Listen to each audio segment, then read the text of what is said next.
ay ang napili ko po ay Matthew 16:24. Opo. Ang sinabi po dito, if you can also follow po, then said Jesus unto his disciples, if any man will come after me, let him deny himself and take up his cross and follow me. So, ayan po, no, ang sinabi dyan ay, if any man will come after me. No, so, yung come na, mag-focus po tayo sa tatlong verbs na, apat pala to, no? So, come, deny, take up, and follow. No? So, makikita po natin yung tatlong, ang Panginoon po mismo nagsasabi nito, at meron siyang apat po na kilos or action words na ginamit sa verse po na ito. Yung come, deny, take up, and follow. So, ang ganda po nung sinabi ng verse din po na ito, well, chapter po, no, ay marami pong pinapakita or pinapaliwanag tungkol sa ating Panginoon.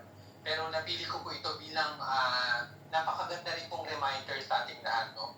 Nakakatawa pong sinabi dyan, if any man will come after me. So, hindi ni-require ng Panginoon kung ikaw man ay yung estado sa buhay. Sabi niya, any eh. So, kahit sino po pala ay pwedeng sumunod sa Panginoon, pwedeng lumapit sa Panginoon. No? Nakakatawa po na walang sinet na standard ng Panginoon pagdating sa pagsunod sa Kanya or paglapit sa Kanya. No? So, kaya lang, sabi niya, may requirement. Let him deny himself. Ito yung challenge, ano? Kaya sabi, yung kasabihan na madaling magpakabuti ay madaling magpakasama, pero mahirap magpakabuti. Ano? Ito siguro yung parang, kumbaga sa konteksto ng mundo, yung ang daling makagawa ng kasamaan, pero sa kabutihan, challenging. Ano? Pero ito pong sinasabi dito, sa gusto pong maging disciples, kasi ang sinabi po, ang preliminary po dito, sinabi ito ng Panginoon, hindi sa kung sino man eh, pero sabi niya sa mga disciples niya. No? Kaya kung tayo po ay tunay na disciple, tunay po na sumusunod sa Panginoon, tunay na servant ng Panginoon, may gagawin daw po pala tayo dito, let him deny himself. Kaya po para maging posible yung pag-deny natin, of course, unang-una, dapat nakalapit na tayo sa Panginoon. So, yan po, kung ipagpapatuloy po natin, sabi po dyan, if any man will come after me, let him deny himself. So, yung deny himself, maaaring ang pagpapakahulugan nito ay we have to set aside our own desires. Yung, di ba, tayo po, meron tayong kanya-kanyang mga priorities, meron tayong kanya-kanyang interest, meron tayong kanya-kanyang mga plano. Pero ang sabi po kasi doon, kung we own it, at ang goal natin ay sumunod sa Panginoon, i-deny natin yung sarili natin. Kumbaga, isi-set aside natin yung mga plans na yon, di ba? Lalo na kung hindi ito naka-align sa Panginoon. Isi-set aside natin yung ating mga dreams or mga interests. Kasi lalo na nga po, kung hindi ito naka-attune, hindi ito nakalinya sa linya ng Panginoon. If we want to be a disciple of the Lord, this is one thing na kailangan po talaga natin gawin. Ang tanong, mahirap po ba ito or madali? Siyempre mahirap. Napakahirap po sa atin, lalo na kung hindi po ang ating puso na i-deny yung mga ito, no? Kaya yung sinasabi rin po ni Pastor kanina, kung sino yung paano daw sumunod sa Panginoon, kumbaga, ibenta niya lahat, i-lay down niya lahat, saka siya sumunod kay Kristo. Ito po yung sinasabi dito, we have to deny. No? At sa pagpapatuloy, sabi dyan, as we deny ourselves, we take up the cross. Yung cross, no, pagka po sinabing cross, napakagandang simbolo po yan sa Panginoon, ano po, kaligtasan. Siguro, pagka sinabi natin yung ibang kahulugan ng cross sa atin, ano pong maisip natin? Kaligtasan, pwedeng sakripisyo, ano po pong mga maaaring simbolismo ng cross? Sakripisyo, Suffering. bigat, di ba? Yung pagka sinabi pasan-pasan ko ang cross, di ba? Pagka sinabi natin yan, mga kapatid, di ba, maisip natin, burden, alalahanin. Di ba, pinapasan natin ng cross, no? Maaaring yung cross niya, simbolo sa pinapasan mong kabigatan na yun, no? Pero, direct din po itong sinabi ng Panginoon, you deny yourself, we deny ourselves, and we, sabi dyan, take up the cross, take up His cross, No? So ano po yung cross kaya na ito?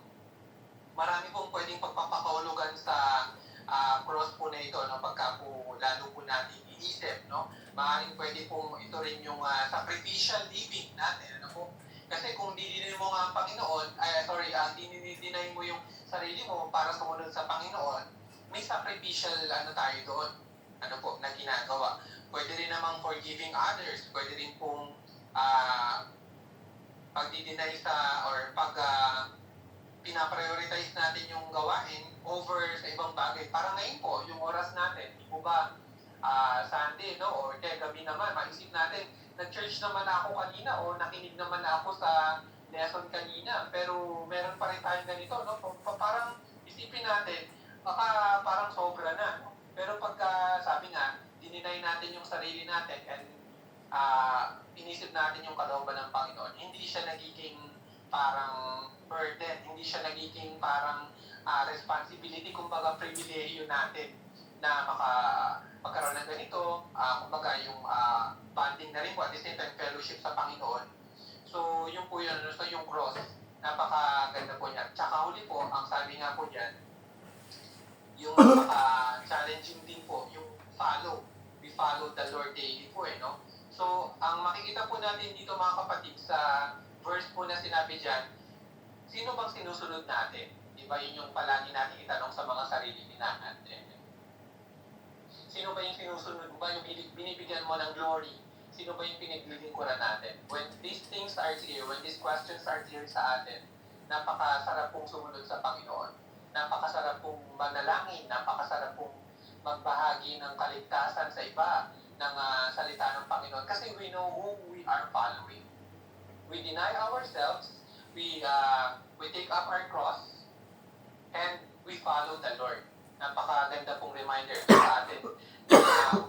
We know who is the leader of the church. Kasi nga binanggit yun, na I will build my church, sinabi doon. Tapos ngayon, dinala ka na ng Panginoon sa church. And we should all be following the Lord.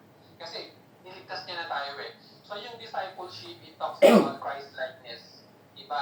Yan na yung dapat na kumbaga yung salitang idolo ng mundo, yung salitang lodi, no, sa ibang lengguwahe or dialekto, kumbaga, parang dapat kung meron tayong number one, dapat natutularan ito yung iniwan ng Panginoon na footsteps. So ang problema na lang, kung susunod ba tayo sa footsteps na yon or gagawa tayo ng sarili nating steps na or path na taliwas or hindi naman ayon sa dinisenyo ng Panginoon. So, yun aking pong munting share po. Salamat po. Okay, salamat po ito. Actually, marami pang sana tayong pwedeng i-discuss yan, pero isang makita mo maganda dyan na binanggit ng Panginoon, yung diba, binanggit niya yung magsasuffer siya, mamamatay siya, huliin siya. Tapos sinitapangan niya dyan sabi ni Pedro sa kanya, Lord, hindi mangyayari sa'yo, sabi sa 22.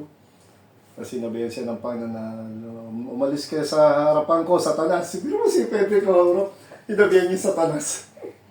Although hindi natin madiscuss sa'yo, napakaganda niya, pag binasa mo yan, ninamdam mo. Tapos yung binanggit mga preacher na 24, isang magandang nasilip ko rito, dagdag ko. Alam nyo, yung sasabi ni Kito kasi naman, any man will come after me. Budo sa mga nasabi ni preacher. Ang totoo lang po, mahirap talaga sumunod sa Panginoon. Hindi natin totoo yan. Pero pag nakilala mo siya, yung mahirap, magiging madali. Alam niyo bakit? Ang inspirasyon kasi natin dyan mismo, si Kristo. Kaya nga Christ-like niya siya, sabi ni Peter. Kasi, kung titignan sabi niya, deny himself. Ang una nagpakita ng denial ng Panginoon eh. Di ba? Dahil Diyos siya eh. Nung naging tao siya, ano ang itinanggi niya? Actually, mali yung salitang hinubad. Kundi ang tamang, ginamit kasi ang Bible, Tagalog, hinubad, sabi sa paper. Pero ang ibig sabihin talaga nun, isinantabi niya ang pagka-Diyos niya. Sana po na-enjoy po niya. Diba? Kumbaga po sa anak na... Kaya kung titiratin, nakakahiya talaga sa atin. Hindi natin masusundan, matatawaran yung hirap na dinaanan ng Panginoon. Siya lang yun. Kasi ang ang punto talaga nun, ano, yung, ang tawag doon yung pagpapakababa. Yung pagpapakumaba ng step ng pagpapakababa. Naging tao siya, naging servant siya, nag-suffer siya, binastos siya, talagang di ba, nireject siya. So, talagang tinanggi niya kung sino siya. Dakilang Diyos, makapangyarihan, anak, baga, naawitan ng langit. Kung meron mang dapat teka, tumahimik ka, ako gumawa ng mundo to, tapos ginagawa, hindi eh. Yung katiting ng kadakilan, kapangyarihan na meron si Kristo, talagang inano niya. Pag, ang tawag doon, controlled power, parang, yung kaya yung sabi, the brute is self-control, makapangyarihan ka yun eh. Pero yung galit ng Panginoon, hindi yun ang namayani. Actually, namayani nga doon, yung awa niya sa taong ililigtas niya. Kasi kung hindi siya nagpakababa at naghirap sa krus, Walang maliligtas. ito, ubos tayo, sunog tayo na. Deny himself and take up his cross. Siya na yun. Siya mismo. Kaya actually, that was the cross of suffering and salvation. Si Christ lang yun. Pero tayo, the cross of suffering. Si Kristo, the cross of submission. Tayo, submission na.